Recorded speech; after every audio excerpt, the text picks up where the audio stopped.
देश की ताकत तीनों है महान, जवान, किसान और जनता महान। अमित शाह का बड़ा बयान, पंजाब चुनाव का आकलन ब्रह्मा भी नहीं कर सकते। देश तोड़ने वालों से सख्ती से निपटने का ऐलान।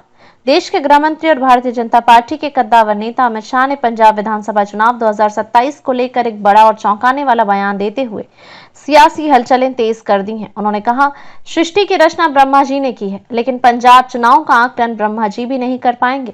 यह टिप्पणी उन्होंने दिल्ली में एक निजी मीडिया नेटवर्क को दिए गए साक्षात्कार में दी, जब उनसे पूछा गया कि भाजपा आगामी पंजाब चुनाव में किस रणनीति से उतरेगी और क्या वह फिर से शिरोमणि अकाली दल एसएडी के साथ गठबंधन करेगी। शाह की दो टूक, देश को तोड़ने वालों को बख्शेंगे नहीं। अमित शाह ने साक्षात्कार में यह भी स्पष्ट कर दिया कि भारत को तोड़ने की कोशिश करने वाले चाहे किसी भी विचारधारा, संगठन या व्यक्ति से हो, उनसे सख्ती से निपटा जाएगा। उन्होंने स्पष्ट कहा, अगर कोई व्यक्ति किसी भी नाम से देश को तोड़ने की बात करता है तो केंद्र सरकार उसे बिल्कुल भी बर्दाश्त नहीं करेगी। हमारी सरकार ऐसी ताकतों से पूरी सख्ती के साथ निपटेगी। यह बयान सीधे तौर पर खालिस्तान समर्थक गतिविधियों और अलगाववादी संगठनों के प्रति केंद्र की सख्त नीति को दर्शाता है।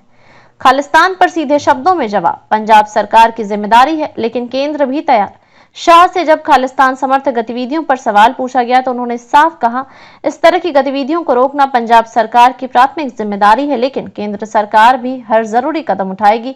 हम देश विरोधी ताकतों को बर्दाश्त नहीं करेंगे। यह बयान पंजाब की मौजूदा आम आदमी पार्टी सरकार पर परोक्ष दबाव के तौर पर देखा जा रहा है, जिससे 2027 में सुरक्षा और राष्ट्रवाद चुनावी मुद्दा बन सकता है। अकाली दल के साथ गठबंधन पर चुप्पी, लेकिन संकेत साफ।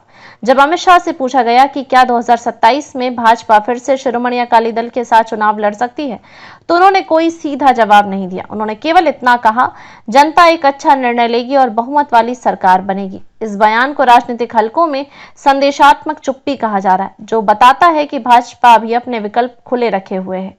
2024 लोकसभा चुनाव का आंकड़ा, भाजपा को 18% वोट, लेकिन सीट शून्य। 2024 में पंजाब की 13 लोकसभा सीटों में से कांग्रेस 7, आप 3 सीट, अकाली दल 1 सीट, हरसिमरत कौर बादल भटिंडा निर्दलीय 2 सीट, भाजपा 0 सीट, लेकिन 18% वोट शेयर। हालांकि सीट नहीं मिली, लेकिन भाजपा राज्य में तीसरी सबसे बड़ी पार्टी बनकर उभरी।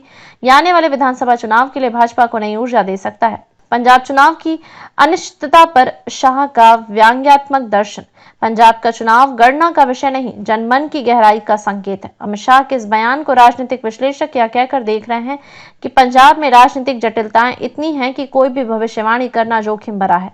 2027 की राह, भाजपा किसके साथ? क्या भाजपा अकेले मैदान में उतरेगी? क्या राष्ट्रीय सुरक्षा, राष्ट्रवाद और केंद्र की स्थिरता उसके मुख्य मुद्दे होंगे? क्या खालिस्तानी पर सख्ती और आपकी राज्य सरकार की विफलताओं को हथियार बनाया जाएगा? इन सवालों पर भाजपा की रणनीति धीरे धीरे सामने आ रही है। निष्कर्ष, अमित शाह का बयान न सिर्फ एक चुनावी रणनीति का संकेत है, बल्कि यह देश में एक स्पष्ट राजनीतिक संदेश भी है। देश विरोधी ताकतों के लिए कोई जगह नहीं है और पंजाब में स्थिर बहुमत वाली सरकार की आवश्यकता है। अधिक अपडेट के लिए लाइक, शेयर और सब्सक्राइब करना न भूलें।